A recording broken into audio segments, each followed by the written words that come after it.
মরুভূমির রাত। বাতাসে বালুর কণা উড়ে বেড়ায়। আকাশে তারার নীরব পাহারা। এক যুবক, নাম মালিক, শক্তিশালী, সুন্দর, প্রভাবশালী, কিন্তু তার ভেতরটা অন্ধকার। সে বলে, পরে তওবা করব, কিন্তু মৃত্যু কখনো বলে না, পরে আসব। আজকের ডকুমেন্টারি এক যুবকের তওবার গল্প। এমন তওবা যা মানুষের হৃদয় কাঁপায় আর আকাশের নিচে দাঁড়িয়ে থাকা আমাদেরকে প্রশ্ন করে, আমি যদি আজ রাতে মারা যাই, আমি কি প্রস্তুত? আমরা অনেকেই ভাবি তওবা পরে করব, কিন্তু পরে শব্দটা বড় ধোঁকাবাজ, কারণ আমাদের হাতে সময় নেই, শুধু মুহূর্ত আছে। আল্লাহ তাআলা কোরআনে বারবার আমাদের এক কথাই স্মরণ করিয়ে দেন, ফিরে এসো, হতাশ হইও না, আল্লাহর দরজা বন্ধ নয়। আল্লাহ বলেন, হে আমার বান্দারা, তোমরা যারা নিজেদের উপর জুলুম করেছ, আল্লাহর রহমত থেকে নিরাশ হইও না, নিশ্চয়ই আল্লাহ সব গুনাহ মাফ করে দেন। সূরা জুমার ৩৯ নম্বর সূরার ৫৩ নম্বর আয়াত। এই আয়াত যেন ডুবে যেতে থাকা মানুষের জন্য লাইফ বয়। আজকের গল্প এই আয়াতের জীবন্ত ছবি। আরবের মরুভূমির এক ছোট গ্রাম। গ্রামটা ছোট, কিন্তু মানুষের হৃদয় বড়। সেখানে ছিল এক ইমাম পরিবার, ধার্মিক, নরম, আল্লাভীরু। মালিকের বাবা ছিলেন মসজিদের ইমাম। ফজরের আগে উঠতেন, তিলাওয়াত করতেন, মানুষের কাঁধে হাত রেখে বলতেন, ভাই, আল্লাহর পথে চলো। মালিকের মা রোজা রাখতেন, ইবাদতে কাটাতেন রাত, কিন্তু ছেলের জন্য তার চোখে ছিল আগুনের মতো পানি, কান্না, দোয়া, দীর্ঘশ্বাস। আর মালিক, সে নামাজ পড়েনি, আল্লাহকে মনে রাখেনি। খারাপ সঙ্গী তার হাত ধরে নিয়ে গেছে মিথ্যা, প্রতারণা, হারাম উপার্জন, নেশা। তার ভেতরে গড়ে উঠেছে এক কঠিন অহংকার, আমি তরুণ, এখনো সময় আছে। বাবা বলতেন, বাবা, আল্লাহকে ভয় কর, তওবা কর। মা বলতেন, বাছা, একবার সিজদায় মাথা রাখ। মালিক হাসত, হাসি দিয়ে মা বাবার কান্নাকে ঢেকে দিত। এক গভীর রাতে মালিক নেশাগ্রস্ত অবস্থায় ফিরছিল। হঠাৎ এক ঘর থেকে কান্নার শব্দ। সামনে একজন বৃদ্ধা তার ছেলের লাশের পাশে বসে কাঁদছে। ছেলেটা মাত্র ২৫ বছরের। মালিক থমকে যায়। ২৫ বছর? তার নিজেরও বয়স ২৫। এই এক মুহূর্তে মালিক প্রথমবার অনুভব করে, মৃত্যু বয়স দেখে না, শক্তি দেখে না, প্রভাব দেখে না। মৃত্যু কেবল আসে হঠাৎ। কোরআন আমাদের এই সত্যটা মনে করিয়ে দেয়। প্রতিটি প্রাণকে মৃত্যুর স্বাদ গ্রহণ করতে হবে। মালিকের বুক কাঁপে, কিন্তু সকাল হলে আবার ভুলে যায়। বন্ধু, আড্ডা, পাপ, সব আগের মতো। কিছুদিন পর বাজারে এক বৃদ্ধ পড়ে গেলেন। শেষ মুহূর্তে বললেন, শাহাদা, শাহাদা, বলবো, কিন্তু বলার আগেই নীরব। মালিক আবার দেখে, মানুষ দাঁড়িয়েছিল আর পরক্ষণেই শুয়ে পড়ল। জীবন এমনই, তার ভেতরে অস্বস্তি বাড়ে, তবুও সে বলে, সময় আছে। একদিন গ্রামে এলেন এক বিখ্যাত আলেম। মসজিদে বয়ান। বাবা ডাকলেন, মালিক অস্বীকার করল। মা কাঁদতে কাঁদতে পা ধরলেন, একবার, শুধু একবার। মালিক গেল, পেছনে বসল। আলেম বললেন, কবর, প্রশ্ন, জবাব। একজন নেককারের কবর হবে জান্নাতের বাগান, আর পাপীর কবর ভয়ঙ্কর। তারপর আলেম একটি সহি হাদিস শোনালেন, আল্লাহ রাতে তার হাত প্রসারিত করেন যাতে দিনের গুনাহগার তওবা করতে পারে, আর দিনে তার হাত প্রসারিত করেন যাতে রাতের গুনাহগার তওবা করতে পারে। সহি মুসলিম। এই কথা মালিকের বুকের ভিতর বজ্রপাতের মতো লাগে। আল্লাহ সুযোগ দিচ্ছেন, এত গুনাহের পরও। আলেম কুরআনের আয়াত পড়লেন, হে আমার বান্দারা, আল্লাহ রহমত থেকে নিরাশ হয় না। সূরা জুমার ৩৯। মালিকের চোখ ভিজে যায়। এটা তার জীবনের প্রথম কান্না। পাপী হৃদয়ের তালা ভেঙে যায়। বয়ান শেষে সে আলেমের কাছে গিয়ে বলল, শায়েখ, আমি বড় গুনাহগার, আল্লাহ কি আমাকে ক্ষমা করবেন?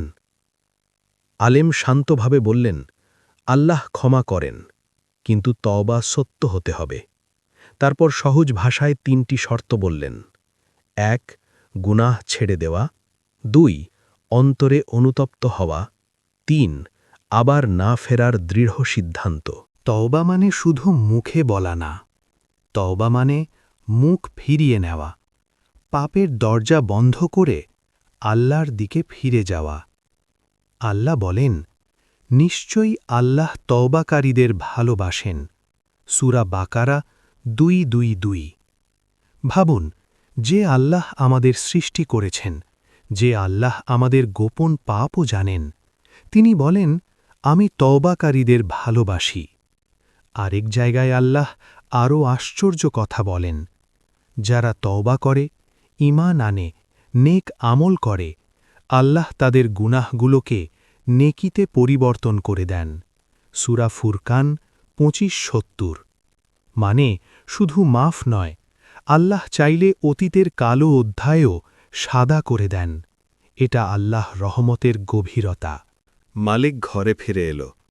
সেই রাত সে ঘুমাতে পারল না। তাহাজ্জুদের অপেক্ষা। মধ্যরাতে উঠে অজু, প্রথমবার নামাজে দাঁড়ানো, হাত কাঁপে, পা কাঁপে। সে ঠিকমতো পড়তে পারে না, কিন্তু সে দাঁড়ায়, কারণ তার ভেতরটা ভেঙে গেছে। সিজদায় পড়ে সে কাঁদে, বারবার বলে, ইয়া আল্লাহ, আমাকে ফিরিয়ে দিও না। এখানে একটি সহি হাদিস মনে করুন। আল্লাহ তওবাকারীর তওবায় কত খুশি হন।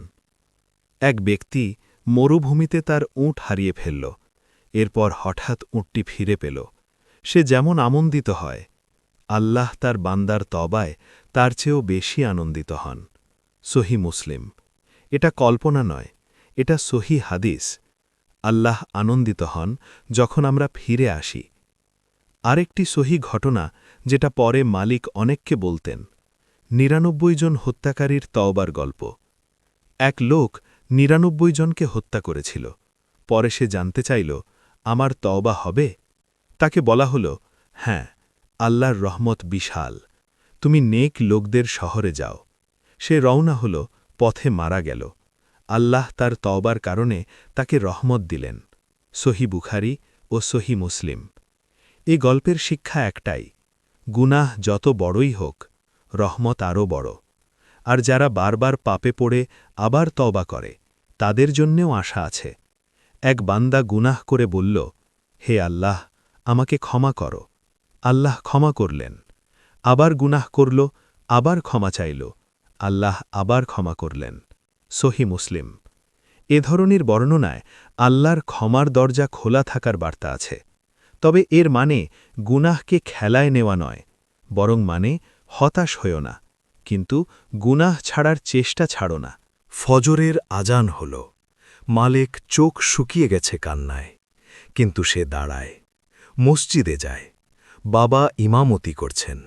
মালেক পেছনে দাঁড়িয়ে নামাজ পড়ে। নামাজ শেষে বাবা ফিরে তাকান, ছেলেকে দেখে থমকে যান। তারপর কাঁদতে কাঁদতে জড়িয়ে ধরেন। মায়ের কাছে গিয়ে মালেক পা ছুঁয়ে বলে, মা, আমি ফিরে এসেছি। সেদিন থেকে মালেক বদলে যায়। ৫ ওয়াক্ত নামাজ, খারাপ বন্ধু ছাড়ে, যাদের কষ্ট দিয়েছে তাদের কাছে গিয়ে ক্ষমা চায়। প্রথমে মানুষ বিশ্বাস করে না, কিন্তু সময় প্রমাণ করে এটা নাটক নয়, এটা তওবা। তারপর মালেক অন্য যুবকদের কাছে যায়, যারা নেশায়, পাপে, তাদের বলে, আমি তোমাদের মতো ছিলাম। এটা সুখ না, এটা বিষ। ধীরে ধীরে গ্রামে বদল আসে। পাপের জায়গায় ইবাদতের পরিবেশ, গালির জায়গায় সালাম, ভয়ের জায়গায় শান্তি। এই গল্প আমাদের আয়নার সামনে দাঁড় করায়। প্রথম শিক্ষা, মৃত্যু বাস্তব, আজ রাতও গ্যারেন্টি নয়। কোরআন বলে, প্রতিটি প্রাণকে মৃত্যুর স্বাদ নিতে হবে। দ্বিতীয় শিক্ষা, হতাশা হারাম পথে নিয়ে যায়। শয়তান প্রথমে পাপে ফেলে, তারপর বলে, তোমার তওবা হবে না, কিন্তু আল্লাহ বলেন, নিরাশ হয় না। তৃতীয় শিক্ষা, তওবা শুধু কান্না নয়, পরিবর্তন। কেউ যদি সেজদায় কাঁদে কিন্তু পাপ ছাড়ে না, সে নিজের সঙ্গে প্রতারণা করে। সত্য তাওবা মানে পথ বদলানো। চতুর্থ শিক্ষা, খারাপ সঙ্গী আগুন, ভালো সঙ্গী আলো। মালিক বদলেছে কারণ সে সঙ্গী বদলেছে, পথ বদলেছে, অভ্যাস বদলেছে। পঞ্চম শিক্ষা, মা বাবার দোয়া পাহাড় ভাঙে। মালিকের মায়ের কান্না আল্লাহর দরবারে উঠেছিল, অশ্রু কখনো নষ্ট হয় না। ষষ্ঠ শিক্ষা, আল্লাহ তওবাকারীকে ভালোবাসেন। এটা শুধু আশা নয়, আল্লাহর ঘোষণা। এখন আমি আপনাকে একটা প্রশ্ন করি। আপনি রাগ করবেন না, শুধু ভেবে দেখবেন। আপনি কি এমন কোনো গুনাহ বয়ে চলেছেন যেটা আপনাকে রাতে ঘুমাতে দেয় না?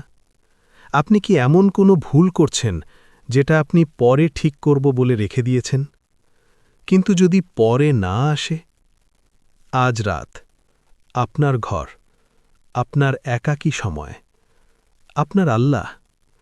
কেউ জানবে না আপনি কাঁদছেন, কেউ দেখবে না আপনার সিজদা, শুধু আল্লাহ দেখবেন। আর আল্লাহ তওবাকারীর ফেরায় খুশি হন। সহি মুসলিম। আপনার চোখে পানি না এলে ভয় নেই, কিন্তু আপনার হৃদয় নরম হোক। আপনি অন্তত সিদ্ধান্ত নিন যে আমি ফিরব। আজ থেকেই ছোট শুরু করুন। একটি ফরজ নামাজ ঠিক সময়, হারাম ছেড়ে এক ধাপ দূরে, একটি মানুষকে ক্ষমা, একটি ভুলের জন্য আন্তরিক আস্তাগফিরুল্লাহ, একটি আয়াত পড়ে থেমে যাওয়া। আল্লাহ বড় শুরু চান না, আল্লাহ চান সত্যি শুরু। ইয়া আল্লাহ, আমাদের গুনাহগুলো তুমি জানো, আমাদের লজ্জাও তুমি জানো, আমাদের দুর্বলতাও তুমি জানো।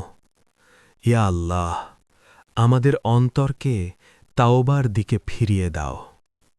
আমাদেরকে হতাশা থেকে বাঁচাও, আমাদেরকে হারাম থেকে দূরে রাখো, আমাদেরকে হালাল পথে বরকত দাও, আমাদের মা বাবাকে রহম করো, আমাদের শেষ মুহূর্তকে কালিমার উপর সহজ করে দাও।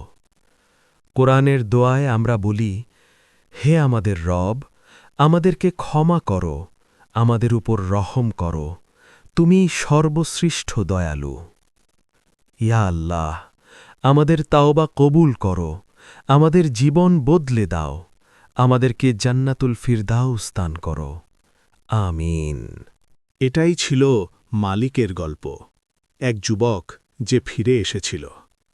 এই গল্প আমাদেরকে বলে, আল্লাহর দরজা খোলা, তওবার সুযোগ আছে, কিন্তু সময়টা নিশ্চিত নয়।